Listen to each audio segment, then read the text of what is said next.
Good morning. This is Sanjay Singh. Thank you for joining us. I'm the Executive Chairman of Mace Security International. Welcome to 2020 Investor Day. The next presentation. It was 2 years ago that I became involved with Mace as an investor and as a board member, and it has been 60 days or so since I've been involved as a management team member. How the world has changed for all of us. The potential that I see at Mace as a company, as a leader in the personal safety category now, especially in the last 8 weeks or so, is quite significant. The number of organic searches on our website, the demand from retailers, our customers, our reputation for quality and innovation, the sheer amount of pepper cans that we fill for not only ourselves, but others via the acquisition of Washington Labs, which has now turned into a growing business, and simply the recognition of a brand name that frames all of the above is very, very impressive. The foundation for growth has been laid with the success of many new programs that were introduced in the last 12 months. And the last quarter's financials show a very strong four-wall operating margin. We have a robust pipeline of new products, ideas, licensing deals, and retailers.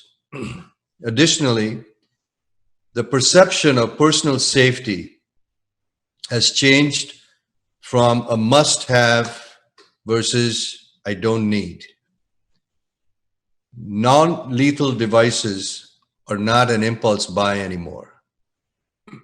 The addressable market is significant, as is the leadership team that is going to help execute on our plans between Gary, Julie, Dan, and other members, alongside a developing culture of meeting commitments and being the absolute best at what we do. There is a lot of work ahead of us, and the team is excited to take on the challenge. We have a simple strategy that Gary will talk about more in detail through the program. And before I turn it over to Gary, a bit of housekeeping. After this morning's presentation, or during, we will have after the morning's presentation, we will have a brief Q&A. However, you can submit questions during the presentation by accessing the Q&A tab in the Meeting Pulse window on the right-hand side of your screen. If you're just joining us, please enter your name to access the Meeting Pulse window. In the Q&A tab, click Submit New Question and type your question into the text box. Click Submit New Question and your question will be sent to us. You're welcome to send questions throughout the presentation. Gary? Thank you, Sanjay. Did I need to touch on this slide first? Okay. Thank you, everyone, for joining us this morning. I'm pretty near my 18-month anniversary here at Mace. And as Sanjay mentioned, the environment today is much different than it was just a few months ago. I think with the rise of coronavirus and maybe another wave that we're at the beginning stages, that it was only appropriate that this investor conference is being held virtually. And as I said before, everybody knows Mace, but did everybody know that Mace invented social distancing? So let's talk a little bit about the company here. The beginning here. Mace Security, the brand, okay, Mace brand. Mace Security International, we're located here in Cleveland, Ohio. Everybody knows us as a provider of personal safety and security products to consumer and law enforcement markets worldwide. We're the original manufacturer, market leader in the defense spray segment. Pretty near 50 years experience now developing aerosol defense spray technologies for both the consumer and tactical markets around the world. We also market products through the well-respected Vigilant brand, Tornado brand, and Takedown. We directly distribute and support our branded products through strategically targeted customer channels, including retailers, wholesale distributors, independent dealers, e-commerce channels, and our own website, mace.com. Current product lineup, start at the low end, a product line that everybody could have, young children all the way up to the elderly. Just personal alarms, 135 decibels of ear-piercing sound in the face of danger. Our iconic pepper sprays, pepper guns, which the last couple months have turned into huge movers for us. Pepper gel, another item invented by Mace. And then finally, our stun guns, which I'm not sure, there they come, our stun guns. Brand awareness, we had a survey done here the first quarter of this year, and we know that our brand is well recognized, but we were like, okay, let's take have a national survey done and see where we come off against the other brands. And as you can see clearly, we are the undisputed leader in terms of brand recognition among male buyers, armed women, and unarmed women. And our closest competitor, we outpace them nearly 3-to-1. Comparing brands, Mace brand to Sabre, and then others in that category, we have the strong brand recognition. We are the original and authentic. We are a product innovator, high quality level, premium retail price, and a high retail margin. We lead in the direct-to-consumer channel. However, we have work to do on our Amazon side, and we'll be talking about that more as we go forward. Brand awareness from a different standpoint, looking at Amazon search, Google search, and then how many folks come to our site organically each month. So as you can tell by this graph here, about 100,000 people a month are searching for Mace on Amazon. 65,000 a month are searching for Mace on Google. And then we have another 25 to 30,000, and those numbers are up drastically. This graph was done in March. These are people coming organically right to our website by just typing in mace.com. So again, a clear indication that Mace is the brand. It's well recognized in the personal safety category. In terms of our sales channels that we sell into, the lion's share today is retail. Retail to us is brick and mortar. 25%, as Sanjay alluded to, is private label, acquired with Washington Labs. 13% today is our e-commerce channels, including mace.com. About 8% is international, 2% pure law enforcement, then 2%, which is miscellaneous other categories. Speaking from a logistics and supply chain standpoint, Mace is in a strong position global sourcing of unique products that provide a competitive edge. We also have multiple domestic sources providing raw materials. We have our own proprietary formulas and product design, significant in-house packaging and product design expertise. And the one nice thing here, really nice, is we're non-capital intensive, and we have a low investment in our manufacturing facilities. The building is leased and our machinery. Very simple process. So summarizing the brand, we are an iconic brand with superior brand name recognition in the 80% category. We're leader in search terms, and it gives us a strong opportunity to license our brand to safety products or safety technologies going forward.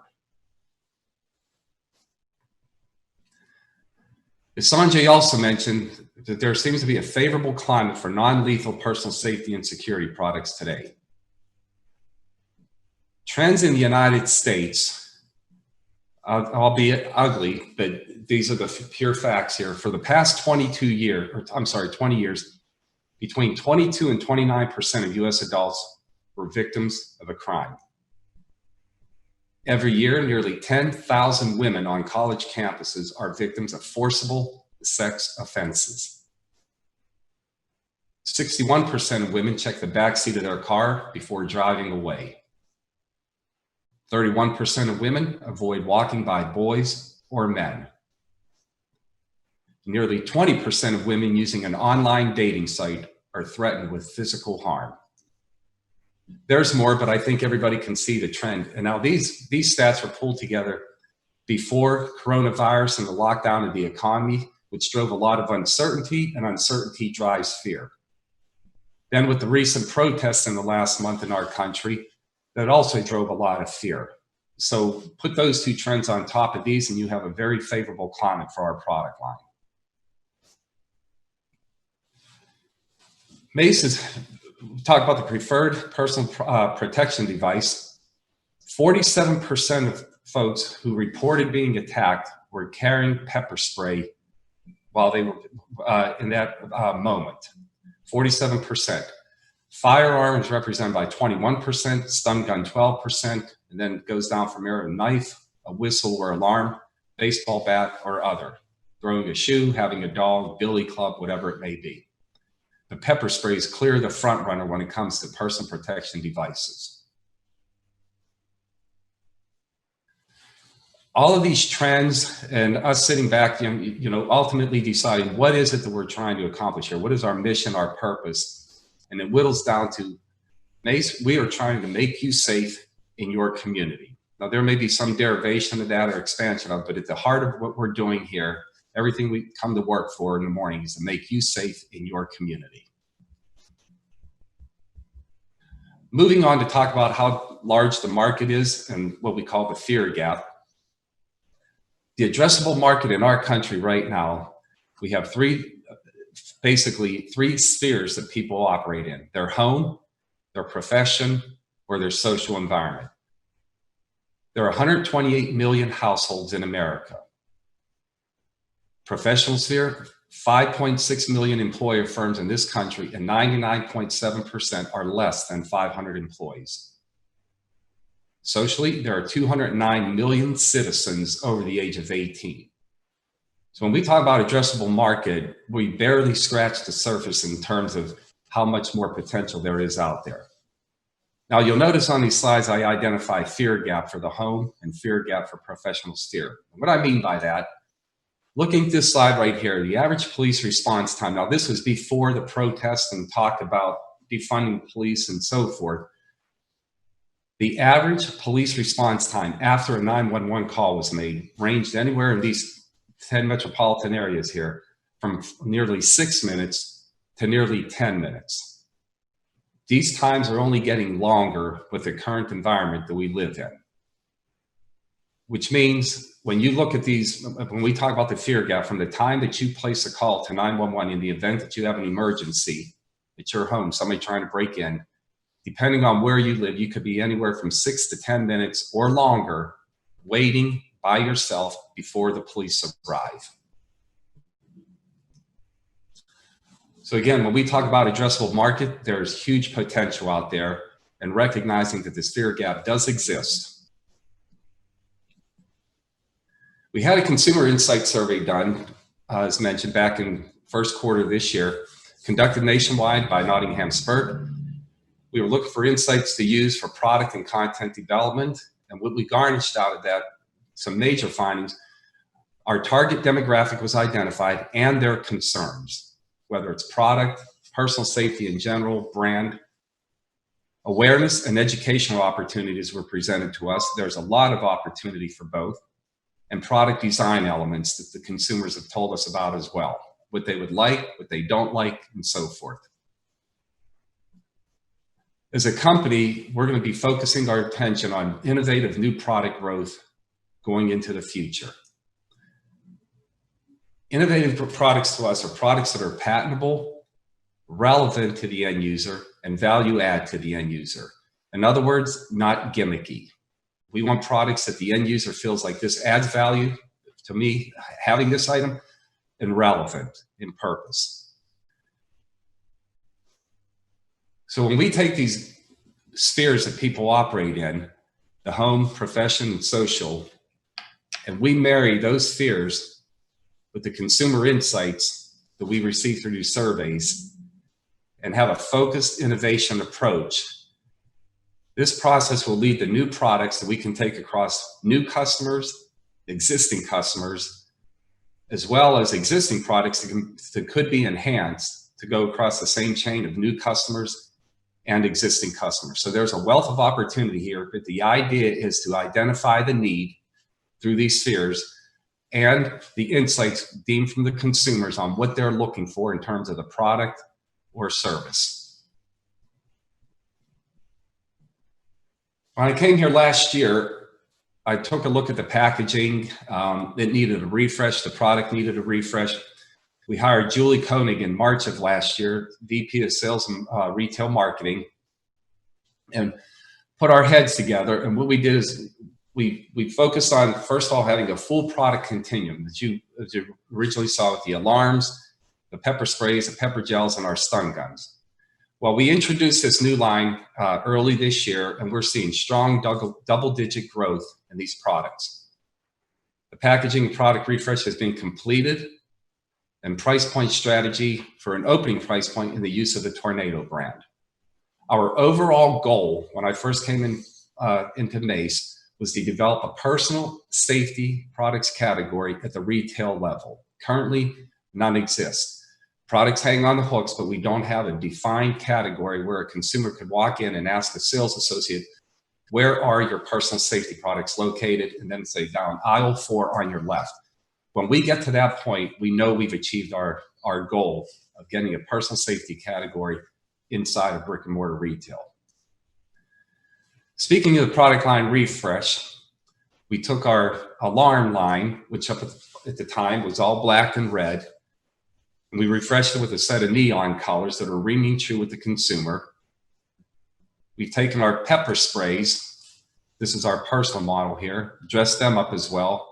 Consumers like taste, there's no doubt about it. They like to choose, they like to accessorize, they like to match up with what they're wearing, the color of their car, whatever it may be. This gives them more choice, and the numbers are proving out that we hit a home run with this product. And then a new item that we're going to be launching very soon is what we call a palm style stun gun. Again, in the same neon colors, small, perfect for runners, people on the go, joggers, walking your dog. Less like a flashlight looking stun gun and more of a concealed item that just sits in your palm with one finger, your ring finger, going through it. So as you can see, these products with their coloring, the packaging marries up nicely with them as well. They all start to look like they belong to the same family. Speaking of the digital marketplace, everyone here is aware of the digital world, e-commerce, what Amazon is doing, Target, Walmart trying to catch up, in a veritable plethora of e-commerce startups for direct to consumer. Think Dollar Shave Club, Warby Parker glasses, and so forth. Margins are typically 1.5 to 2 times retail. So you can see the growth here starting back in 2000 and going up through 2019. And these numbers are only getting larger, and driven by the coronavirus lockdown, those numbers were much higher in the first quarter of this year than they anticipated. On our digital content development, in our digital space, we're focusing on content development. First of all, on Amazon content and our website, we continue to build out. These are two things that are going to be ongoing. Everybody that's familiar with Amazon and selling on Amazon knows that you got to keep your product fresh. You got to keep your descriptions fresh, video, photographs, whatever it may be. So we're constantly updating that content on that website to gain more traction in their search results. As far as our website, we launched a new website last year. We're continuing to improve upon that, and there will be more changes coming going into the next the next 2 quarters. Spinning back to the survey results we got, there was a huge opportunity for awareness and education with content. Personal safety products, as well as personal safety products brands. We're embarking on that now. We're building out content, both written and video, and we will be launching. But some of it's making its way to our website now and through social media, but there will be more of that going forward. The goal is to have all this content placed on social media, Google, build it into Amazon, as well as build it into our own website. The goal, overall, become the personal safety expert. So anytime somebody searches for personal safety products, we're the name that becomes top of mind. Doing a SWOT analysis on the company, first block here on the top left are our strengths. I think, as we spoke earlier on, we have a well-recognized brand name. We currently have strong EBITDA margins, history of innovation with more to come in the future. We have an experienced, seasoned management team, and we have a net operating loss carry forward that we'll talk to in a financial slide in a few minutes. Weaknesses, too many SKUs. We thinned the herd last year when we went into a new product catalog at the end of last year. We're still going to pare that down when we do a new product catalog at the end of this year. From the time we take an order to generating cash, that process. Intellectual resources, we're light on engineering and so forth, something we want to build up going forward. And then we're late in the game to Amazon and direct to consumer. Opportunities abound. There is a need for peace of mind and non-lethal self-protection. We're seeing that more than ever these days. Branding and education go hand in hand. And as I just mentioned on the previous slide, we want to be thought of as the leader in protection devices, protection, personal safety. We're going to do that through education and content. The sizable wallet in retail and direct to consumer is huge, absolutely massive, and only getting larger by the day. And then Tornado, this is a new brand. It was acquired right before I came to the company in January of 19. And we're positioning that brand as our opening price point going forward. Threats, when we drill down to what are the key threats here that could surface going forward, okay, one is historical. Our brand is synonymous with pepper spray, and that causes a lot of confusion. Again, through educational content, we're going to start separating the brand from what's inside the can. But the bigger one is banning of pepper spray. And there's been some recent activity here and recent talk in certain states around the country, banning the use of pepper spray by police. And then how far they go with the consumer is unknown.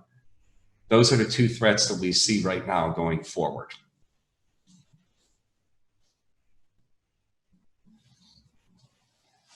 Mace, from an acquisition opportunity standpoint, we mentioned earlier, recent acquisitions have enhanced specific product channels. Washington Labs was acquired a few years back, strong in the private label or custom manufacturing, and that business is growing nicely.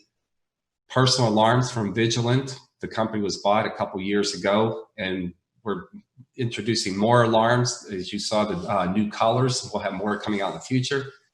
Tornado was also acquired early last year, and that is becoming our opening price point model. There is potential for roll-ups of customers and distribution channels sitting out there. Mace, right now, our goal is to generate huge cash flow, solidify our balance sheet before we look at anything, but there are potential some possibilities out there. Our industry leadership does position us uniquely as an attractive acquirer. People want to be positioned with brands. Speaking of financial characteristics, we tend to think ours are attractive and growing more attractive. Our investment thesis is centered around market leader in brand awareness, currently a strong favorable climb for non-lethal personal safety and security products, a conservative balance sheet, low capital intensity, access to capital markets. We have a much lower break even than we did just 18 months ago, allowing future revenue increases to fall to the bottom line. Transparency in governance and public reporting. I'm proud to say that nearly 30% of the company's stock is owned by inside management and directors. That's how much we believe in the company going forward. We have a conservative capital structure. As of May this year, our short-term debt, less than a year, we have about $217,000 in term debt, $600,000 in a bank revolver. Long-term debt over 1 year, $229,000 sitting there, and the possibility of a $240,000 PPP loan, depending on if the rules change going forward. Total short-term and long-term debt sits about 1.33 million. Cash on hand, about 1.3 million. Interest rates on this debt, on this debt are fixed at between 2 and 5%. We can prepay with no penalty. Significant improvement in EBITDA margins. Sanjay, you want to talk to this slide here? Yeah, if I can draw your attention to the left-hand side of the slide that shows the trends from 2017 to 19. 2017, our annual revenues were 9.9 million, 15% growth in 18 to 11.5, then a dip in 19 by about 9%. Gross margins changed quite a bit from 2017 to 2019. Mostly because of our fill business, the Washington Labs business. That is at a much lower margin. In the future, it'll go back up. That's an area of focus for us. And the change in EBITDA. So in 2017, we were negative 50,000, 18, 1.5 million negative, and a negative 1.2 in 19. Now, looking forward, just going based on quarters from 2019 to 2020, if I can draw your attention to the SG&A line, in Q1 of 19, the SG&A was 1.8 million. In Q1 of 20, it's half that. And hence, when you look at the EBITDA progression from Q1 19 through Q1 20, there is a nice improvement in EBITDA margins going black in Q4 19, and then a fairly significant improvement in Q1 of 20, and we expect the trend to continue. Okay. Now, speaking about a few more investment insights, I mentioned a net operating loss. We carry about 56 million in tax net operating loss carryovers, which is about 88 cents per share of gross net operating loss. That's per share 88 cents gross, with less than 8 million expiring by the end of 2022. Additional opportunities to monetize these losses include licenses, royalties, strategic partnerships, or tax shield for acquisitions. We follow transparent public reporting and strong governance through a diverse, independent, and annually elected board of directors. And at this time, I want to thank everybody for listening in, and then we will open it for questions now.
Okay, thank you for your questions, everybody. The first question asks, e-commerce sales are currently 13% of your sales, with retail at 50%. How can Mace shift or convert some of those retail sales to online, as people are an increasing amount of their shopping online? Well, first of all, thank you for your question. But what we've recognized over the last 3 or 4 month period is the overall wallet has grown for retail as well as online. They're both growing together. We're not concerned with shifting dollars from retail over to online. What we want to do is take market share from our competitors in retail and take market share from our competitors online. I think with the program that we have in place on Amazon, working with our partner there and building out the content, we've seen good improvement, solid improvement, and we fully expect that to carry on going forward. And I think with our new products coming out, the packaging, the product refresh, we are getting a lot of attention in retail. So we see both of these categories growing together. Whether or not e-commerce stays at 13% or gets larger remains to be seen. We do realize there's huge opportunity there, and it's getting our attention. But I think with the programs we have in both categories, or both channels, I should say, we'll see both of those pies get large, or pie slices get larger as the overall pie gets larger. But thank you for your question. The next question comes in: how many of our competitors make and fill their own pepper spray as opposed to contracting that to a third party? What I can tell you, there are two formidable companies out there manufacturing pepper spray, putting it under their own brand, us and one other. And we also pretty much have the field business between the two companies, although ours is growing substantially. I can't speak for the other, but again, the wallet is getting larger for everybody here. So there aren't many more competitors out there making and filling their own pepper spray, okay? And much like the first question, my goal is to take more market share from our competitors in that category as we go forward, as well as help these brands that we're private label filling, help them grow their business. Thank you for your question. The next one: what are the changes you have already implemented for driving online sales and search results? Well, for search, if anybody's on social media, they've probably seen a lot of ads that we're running, and we have a very narrow lane that we can run ads because of our product. Some social media circles deem it a weapon. So we have to be kind of creative and walk a fine line with the ads we put out there. So the ads we're putting out there, they're running on social media as well as on Google search. Both of those are driving a tremendous amount of traffic to our website. Our challenge is increasing our conversion rate, okay? I don't know what number we'll be happy with, but we're not happy with where the number is right now. So social media ads, search engine ads is driving customers to our website. On Amazon, it's all about content, okay? To get higher and higher in the search results, it's content and it's advertising dollars, and both of those are getting attention as well. So those are the moves that we're basically making. We'll be coming out with more content, as I mentioned earlier in the presentation, and this content will go across all social media sites as well as our website. It'll be posted out on, for search engines and so forth. We're doing a lot of homework now on key phrases and keyword search to make sure that we're creating the top of mind awareness for our brand. Are there any major barriers to entry for a competitor to replicate our Washington Lab subsidiary? Well, you know, enough money will get you anything. I guess that's how to look at it. But here's the thing, you know, Mace is a well-known company, high quality, deliverable, 50-year-old brand. And what we found from the private label contracts that we do have is when they walk into their customers, they tell them, hey, this is our brand, but these cans are filled by Mace. And that means a lot. We work with companies that go into retailers and they get certified just because they're buying product from us, what's in the can. So there's a lot of weight that the Mace name carries in private label. Even though our name is not on the can, the product inside does carry with our customer's customer. So if I say, you know, if I answer, you know, to be honest, you know, people can throw money at anything and start a filling business. But getting those customers and saying, here, I got this. It's not Mace brand. is a bigger haul. So that number one asset that we have means a lot, even in the private label business. Thank you for your question. The next one, could you be more specific on new products that are coming to market in the future? No. We do not share that information up front. Thank you, Andrew. Good try. Well, we can certainly say this though, without sharing any specifics. There are products in the pipeline, and this is, one of Gary's passions, and he's very, very good at it. And I'm very confident that a couple of the products that we have, that we are in the throes of completing the designs and getting some samples, will be bestsellers because of what the trends that we have seen. But again, it's a to be determined. Right, to be determined. Good. Next question: Can you discuss Mace's efforts in international markets? Yes.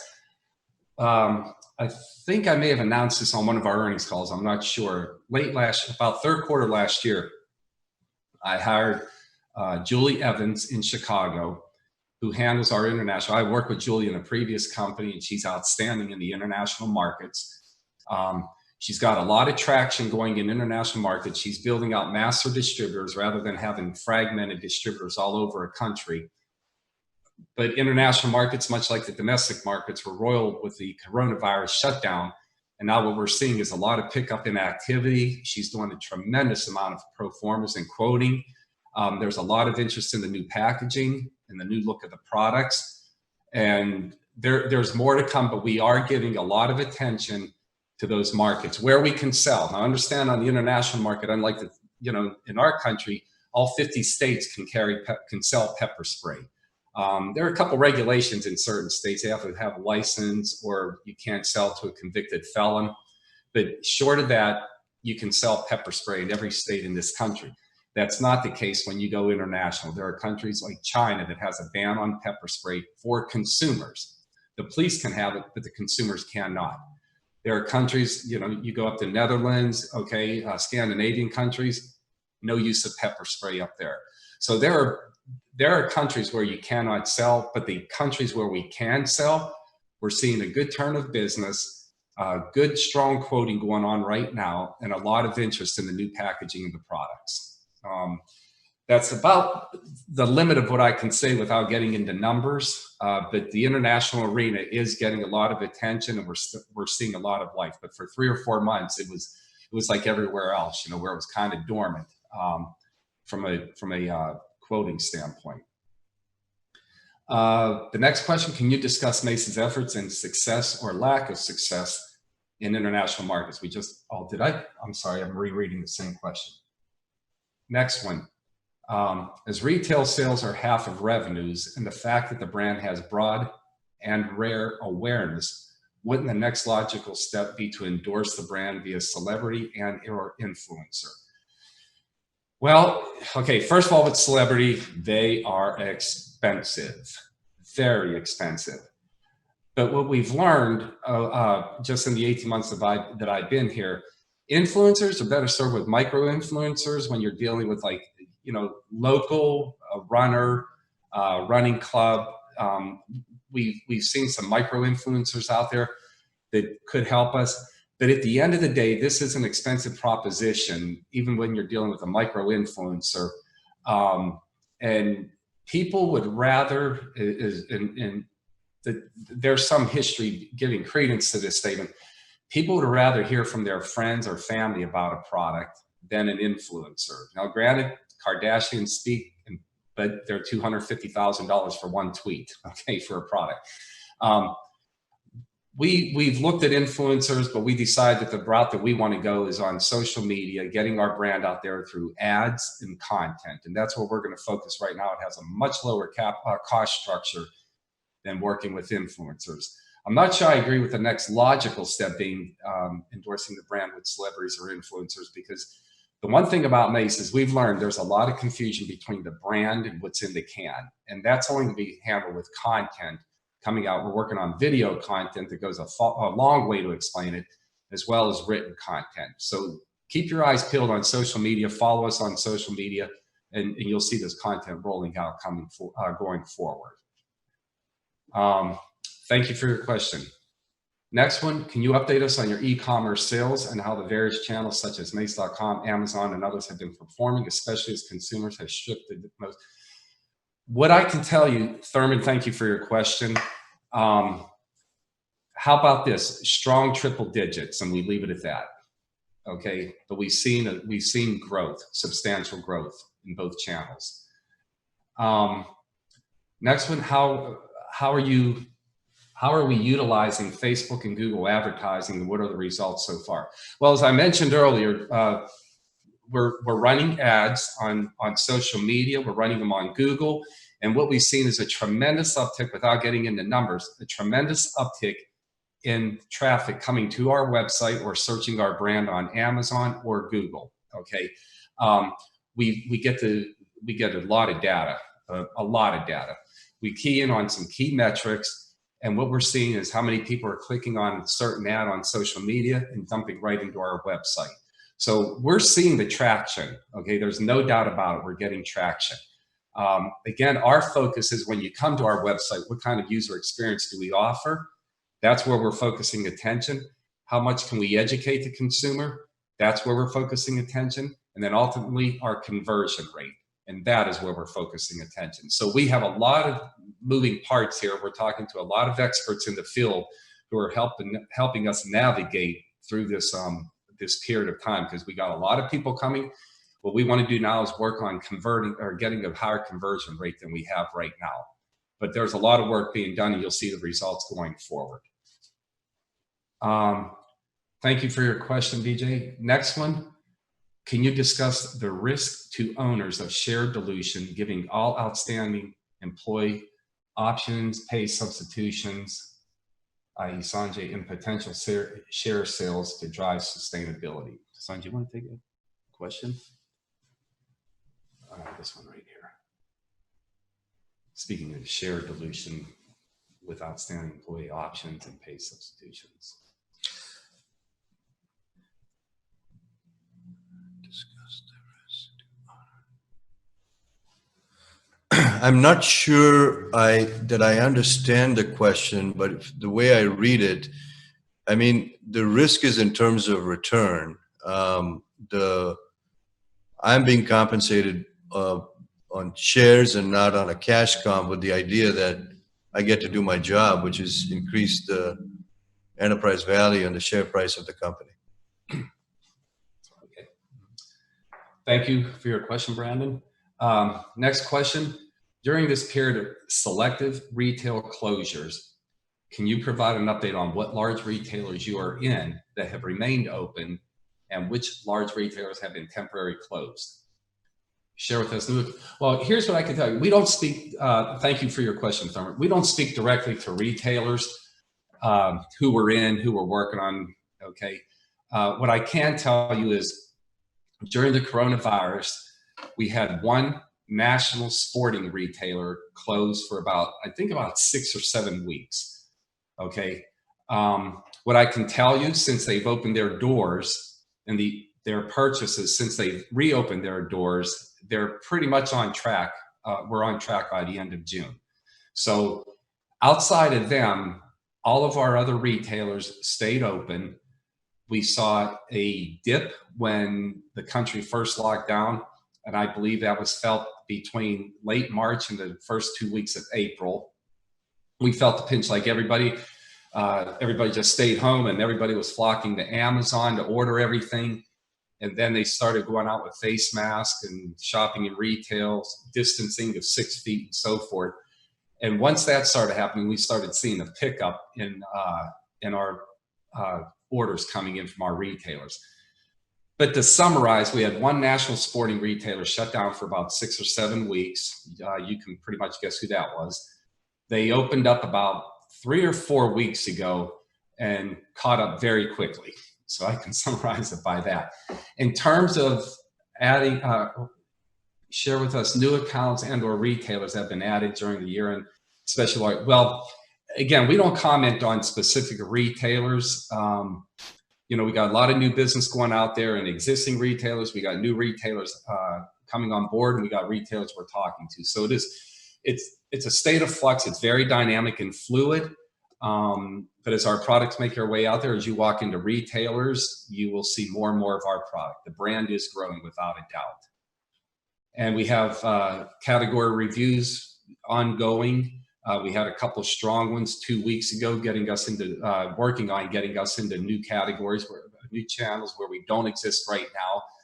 No comment other than to say that the product line and brand is viewed very favorably. Let me leave it at that. But there's a lot of work being done on the retail front, brick and mortar retailer. But thank you for your question, Thurman. Next question, Brandon asked, Gary stated that the operational model is simple. If growth expectations are correct, what are the barriers to entry? And more importantly, what is Mace doing to mitigate entry risk? Well, I kind of answered this the first time around. Someone asked a question about the private label. Mace is the brand. That is a barrier to entry. There's always we already have a worthy adversary, if you will, who operates an opening price point. Okay, that's their space. We are the premium brand.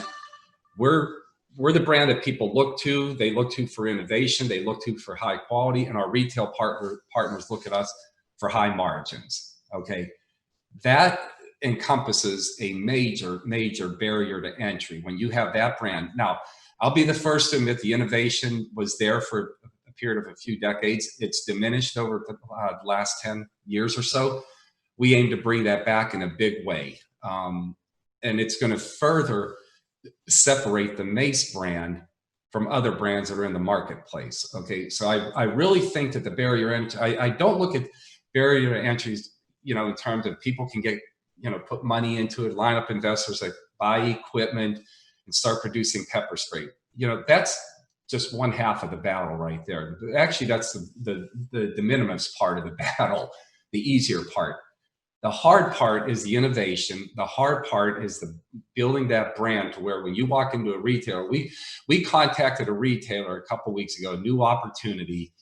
We were put in front of a virtual category review, and they made it painfully clear to us, you are the brand. You are the only brand we would consider adding in this category. Done. Now, if you want to talk about barriers to entry, that's it right there. Now, if somebody wants to come out with a brand C or a brand D and go compete at opening price point, okay, where brand doesn't mean as much, they're welcome to it. We're not in that space, okay? But I think the brand and the innovation going forward are going to be our two strongest barriers to entry. Thank you for your question, Brandon. Next question, why or how do you expect EBITDA and EBITDA and EBITDA, I guess that's margin, MGM, margin, to continue to grow? Very simply, Andrew, a lot of attention is being, and since Sanjay came in pocket a couple months ago, bringing a different air of accountability, shall we say, than even I had in here. A lot of attention is being given to top line growth, and a lot of attention is being given to controlling costs. That's it. You grow that top line, and we continue to control costs, and he's even found pockets where there's even greater opportunity to drop more dollars to the bottom line. That's our story right there. Grow that top line quickly, control costs, your manufacturing efficiencies, labor efficiencies, your sourcing, procurement, and good things are going to happen at the EBITDA line, and we're going to continue to see that grow. Thank you. DJ, thank you for your question. Any changes to back orders from the police or military? I'm not sure what that means, changes to back orders. No, not from the police and military. But let's expand it further. there is a substantial back order from other segments. Mhm. There is an increased amount of demand. Yes. I wasn't sure how he would know that we're backwards. Thank you for your question, Vijay. Next question, Andrew. Have sales of your new Mace Curious joint branded products gained penetration, and are we growing? Is it presently only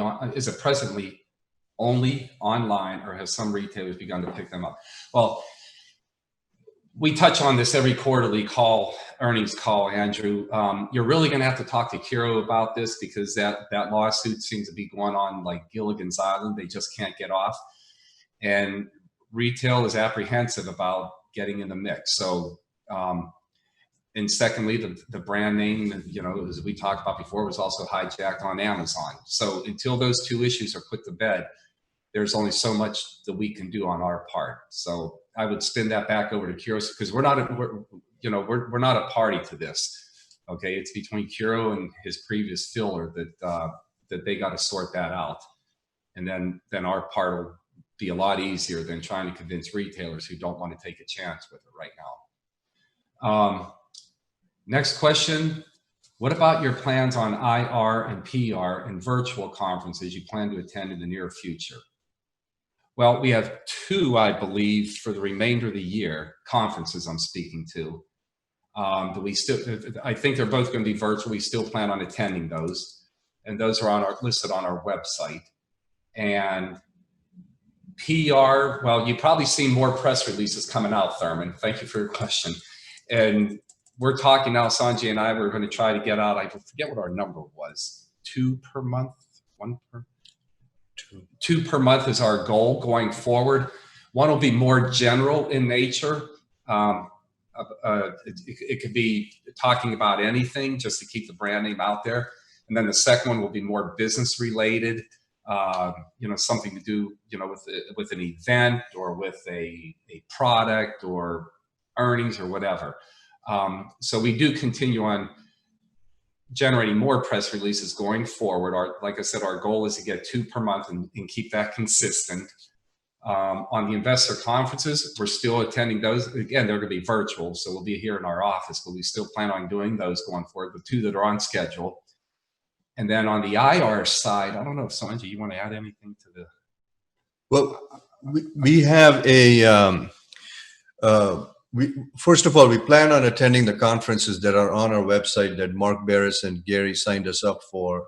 We are going to continue those.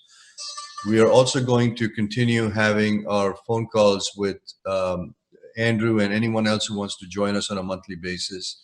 We're going to continue to network with investors on the outside, and we will be evaluating an IR firm. Mark is retiring. He's leaving Mace. We need to bring a new CFO in. So it all sort of ties in together with all of that. But the plan is, yes, to publicize the company as much as possible to outside investors, to get fans in the stand. Okay. If you were done, Gary, I just wanted to round off. Yeah, I think there was just one last question here we can answer, and then we can cut it off after that. Are there any concerns to law enforcement purchases given current defund the police movement? Thank you, Brandon, for your question. One of the earlier slides I had up with our market segments, you probably noticed that the law enforcement market is about 2% of our overall sales. We're not, if it was 50% of my sales, there might be some concern there. But when we talked in the SWOT analysis, the threat, our bigger threat or concern, I should say, is more if they defund the consumer from having pepper spray. But right now, we're not concerned with the defund police movement at this point, given the level of law enforcement sales we actually have. I think anybody would just want to grow sales, but clearly you could, when we went through the presentation, you saw the bright neon colors. Our packaging reflects that. Consumer insight survey, new product introduction or new product innovation. These are all geared towards the consumer market. As we mentioned on another slide, over 200 million consumers out there, 209 million are over the age of 18 that could own our product. So there is a huge opportunity, and that's where we're really focusing our attention, okay? So that'll wrap it up. But Sanjay has a few comments here to make before we move on. Yeah, so just a few comments on the different questions that came from Andrew, Brandon, or Thurman, or even VJ. The first thing is our priority is to strengthen the balance sheet, specifically our cash position. You saw the amount of debt we have on our balance sheet and the cash. And that's going to be done from operational improvements inside the four walls. And those are the opportunities that Gary referred to that we are focusing on. And the internal team will do that. We're also going to use those improvements to fund any other marketing activities, costs, things like that. We may also have to add management leadership expertise in the future. And again, being a small company, if you want really, really good people, you have to give them some upside in terms of stock. But to Brandon's point, it will be at market rates, meaning in terms of dilution, there won't be any. We have a comp committee that is very well versed in what the benchmarks are. And we're very cognizant of that. But that is coming. I'm not saying it's going to happen this year, but that is part of our 4-year plan. Andrew, you had a question about how and why the EBITDA will keep on growing or improving. Gary touched on a few points. So when you look at the top line, our revenues are going to come from a general organic expansion in our current customers. So that's number one. That's mostly the result of our climate today. If you look out 2, 3, 4 years, it's going to come from new retailers as well as our product innovations that I talked about. And thirdly, definitely from a digital to consumer strategy. We did an A/B test 60 days ago, and then coupled with the climate today, the social climate today, the growth in activity was substantial. And we see more opportunities in that area, and there's an internal team that is laser-like focused on that. In terms of barriers, we're taking an offensive position, not a defensive position. Our defensive position is to make our brand awareness even stronger. Currently, our brand is strong when it comes to people who, when they get hurt, they think of pepper spray, they don't want a gun. We want to go into the other segment of people who don't even realize they need that sort of peace of mind and safety. And that's what we are attacking by an advertising and marketing campaign. Okay. Yep. Okay, folks, that pretty much sums it up. Again, we want to thank everybody that took the time this morning to see our presentation. We thank you for your questions coming through. Anybody has anything else, they can contact us through the company. If we missed somebody or you had a question that didn't get answered, I think we covered all of them that were listed here. Thank you once more. 2020 shareholder meeting is now adjourned. Thank you very much.